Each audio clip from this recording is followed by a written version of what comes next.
আমরা পরিষ্কার বলেছি দেশে যাতে পুনর্বার কোনো স্বৈরাচারের উৎপত্তি না হয়, উৎপাদন না হয়, ফ্যাসিজমের কোনো উৎপাদনের ব্যবস্থা না থাকে, সেজন্য পৃথিবীর কোনো দেশে প্রধানমন্ত্রীর মেয়াদ নির্ধারিত থাকার কোনো নজির নাই। এতৎ সত্ত্বেও আমরা বলেছি যে কোনো ব্যক্তি, বিএনপির উচ্চ পর্যায়ের স্ট্যান্ডিং কমিটির সিদ্ধান্ত অনুযায়ী কোনো ব্যক্তি 10 বছরের বেশি প্রধানমন্ত্রীর আসনে বহাল থাকবেন না। এটা সাথে আমরা এটা বলেছি প্রধানমন্ত্রী এবং সংসদ নির্বাহী বিভাগকে কার্যকরভাবে সরকার এবং রাষ্ট্র পরিচালনার স্বার্থে তার কর্মপরিধির মধ্যে অন্য কোনো অর্গান এবং অন্য কোনো বডি সৃষ্টি করে যাতে তার কর্মকাণ্ডকে ব্যাহত না করে, সেই জন্য আমরা এনসিসি জাতীয় কোনো ধারণার সাথে একমত হইনি। এটাই ছিল আমাদের শর্ত।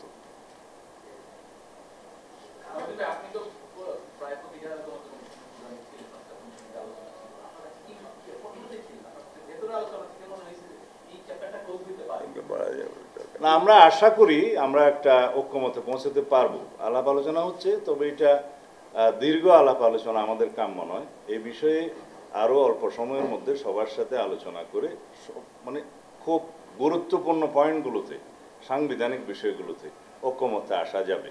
আসতে পারলে ভালো, আমরা আশাবাদী। আমরা দেখেছি যে পিআর পদ্ধতি নিয়ে একটি বিতর্ক চলছে এবং এই নিয়ে বলা হচ্ছে যে বিএনপি রাজি নয়, যদি পিআর পদ্ধতিতে না আসা হয় তাহলে নির্বাচনে অনেক দল আসবে না। এই নিয়ে কি আপনারা কি কেউ তাদের কাছ থেকে শুনেছেন যে তারা কেমন পিআর পদ্ধতি চায়?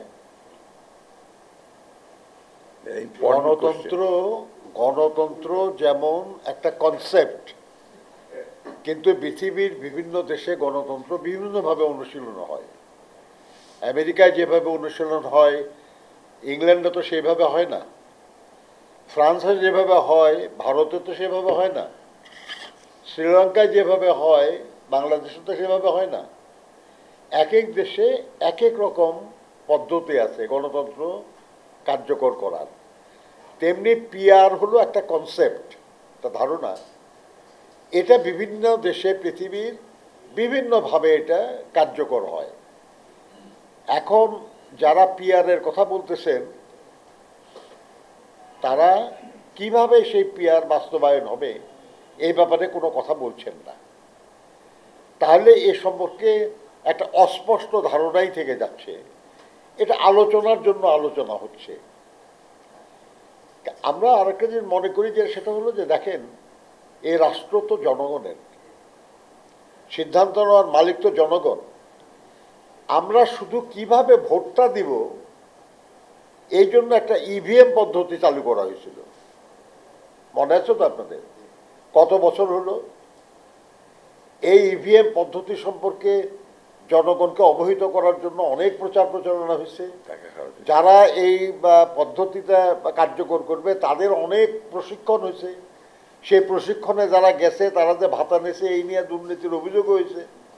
আবার তাদের মাধ্যমে সারা দেশে জনগণকেও প্রশিক্ষিত করার চেষ্টা হয়েছে। তারপরও আজ পর্যন্ত ইভিএম পদ্ধতি কিন্তু কার্যকর হয় নাই। স্বাস্থ্যকর অল টাইম ফ্যামিলি কেক, সব সময় অল টাইম হেলদি লাইফ। শুধু কিভাবে ভোটটা প্রয়োগ করবে সেটাই। আর পিআর পদ্ধতি হলো গোটা নির্বাচন ব্যবস্থাকে বদলে দেওয়া। এই নিয়ে জনগণের সঙ্গে কি কোনো মত বিনিময় হয়েছে আপনাদের কারো? এ সম্পর্কে জনগণকে কে কিছু অবহিত করেছে? এমনকি এই নিয়ে আপনাদের মধ্যে সাথে কিংবা সুশীল সমাজ বলেন কিংবা আপনার প্রতিনিধিত্বশীল যেসব প্রতিষ্ঠান বলেন, এমনকি রাজনৈতিক দলগুলির নিজেদের যেসব যে সংগঠন আছে তাদের সঙ্গে এইগুলো আলোচনা হয় নাই। অর্থাৎ এটা অত্যন্ত একটা প্রিলিমিনারি স্টেজে আছে। ফর্মালি এই নিয়ে কোনো আলোচনা এখনো ঐক্যমত্য কমিশনে শুরুই হয় নাই। অথচ এই নিয়ে আমাদের কিছু কিছু সহকর্মী বলছেন এটা করতেই হবে, না করলে ইলেকশনে করা যাবে না ইত্যাদি। এর মানেটা কি? একটু আগে আমাদের মহাসচিব সাহেব বলতেছিলেন যে আমরাই তো বেশি চাই সংস্কার, সবার চেয়ে বেশি চাই না খালি ইতিহাস বলে যে আমরাই করেছি সংস্কার, যুগান্তকারী সংস্কার বাংলাদেশের যা, এটা আমরা করেছি। এবং আমরাই, আর ওনারা কেউ যখন সংস্কারের, আমি একটু আগে অনেকদিন আগে বলছিলাম, আপনারা সাফাই ছিলেন, যে অনেকেই যখন সংস্কারের দন্তাস্ব উচ্চারণ করে নাই, তখন আমরা পূর্ণাঙ্গ সংস্কার প্রস্তাব দিয়েছি। সেই বিএনপিকে অভিযুক্ত করে এই ব্যাপারে একটা খুবই অন্যায়, এটা মানে রাজনৈতিক উদ্দেশ্যটা ভালো না এতে। কিন্তু আমরা তো রাজনীতি করি, আমরা সমালোচনার মুখোমুখি হতে রাজি আছি, কিন্তু রাষ্ট্র এবং এই যে লাখো শহীদ মুক্তিযুদ্ধের এবং হাজারো শহীদ বিভিন্ন আন্দোলনে, বিশেষ করে 24-এর গণঅভ্যুত্থানের, তাদের আকাঙ্ক্ষার সঙ্গে সঙ্গতিপূর্ণ হতে হবে রাজনৈতিক দলের কার্যক্রম। আপনার যে কোনো একটা সিস্টেম ইন্ট্রোডিউস করতে হলে জনগণের সম্মতি নিতে হবে। এই ব্যাপারে আমি স্পষ্ট বলতেছি না যে আর কি আলোচনা আসলে পরে আমাদের প্রস্তাব কি হবে, কিন্তু আমরা যেটা মনে করি আর কি সেটা হলো যে খুব চিন্তা ভাবনা করে বড় সিদ্ধান্ত পরিবর্তন করতে হয়। এটা কোনো মানে বিশেষ কোনো দলের সুবিধা হবে এরকম সিস্টেমে, সে কারণে করতে হবে, এটা কোনো এটা হয় না। চেষ্টা করতে হবে যেটা জনগণের যেটা সুবিধা হবে সেটা আর কি। আপনি যেটা প্রস্তাব করতেছে তারা একটা সিম্পল কথা আর কি, যে যারা ভোট দেবে তারা কেউ জানবে না যে তার প্রতিনিধি কে হবে। হয় এটা, কিন্তু তারপরেও বিষয় যখন আসবে আমরা আলোচনা করব। আমাদের আলোচনা করতে কোনো বাধা নাই, এবং আমাদের প্রতিনিধিরা সারা দিন ধরে আলোচনায় থাকতেছেন।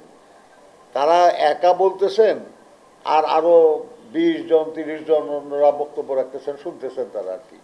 এই মিটিংয়ের প্রধান অতিথি হওয়ার মতো আর কি, মানে সবার শেষে এসে দুই কথা বলার সুযোগ। যাই হোক, আমি বলি যেটা সেটা হলো যে সংস্কার করে যারা আমাদের এত মানুষ খুন করেছে, গুম করেছে, এত টাকা লুটপাট করেছে, তাদের বিচার হওয়া, এই সবই আমরা চাই। একটা বছর প্রায় হয়ে গেল, এখনও যে নির্বাচনের যেটা সম্ভাব্য তারিখ চিন্তা করা হয়েছে, সেটা এখনও প্রায় 6-7 মাস দেরি আছে। কাজে আমরা বিশ্বাস করি যে বিচারও ব্যাপারেও আমরা দৃশ্যমান অগ্রগতি এর মধ্যে সম্পন্ন করতে পারি, এবং সংস্কারের কাজও আমরা শেষ করতে পারি। জুলাই সনদ আরো আগে করা সম্ভব ছিল। এখন যারা করছে না, বা যাদের এটা দায়িত্ব, এটা তো আমাদের দায়িত্ব না, আমরা করতে পারবো না। যাদের দায়িত্ব, তারা যদি কোনো কারণে বিলম্ব করে, এই দায় বিএনপি নেবে না। আমরা বহু আগে আমাদের মতামত দিয়ে দিয়েছি সনদের ব্যাপারে, আমরা সংস্কারের প্রস্তাবও আমরা দিয়ে রাখছি। আমরা বিচারের ব্যাপারে আমরা বহু আগে বলেছিলাম যে আরেকটা ট্রাইব্যুনাল করা হোক। আমরা বহু আগে বলেছিলাম আর কি যে ইনভেস্টিগেশন অফিসারগুলো আরো বেশি করে নিয়োগ করা হোক, শোনা হয় নাই। কাজে দায় বিএনপির না।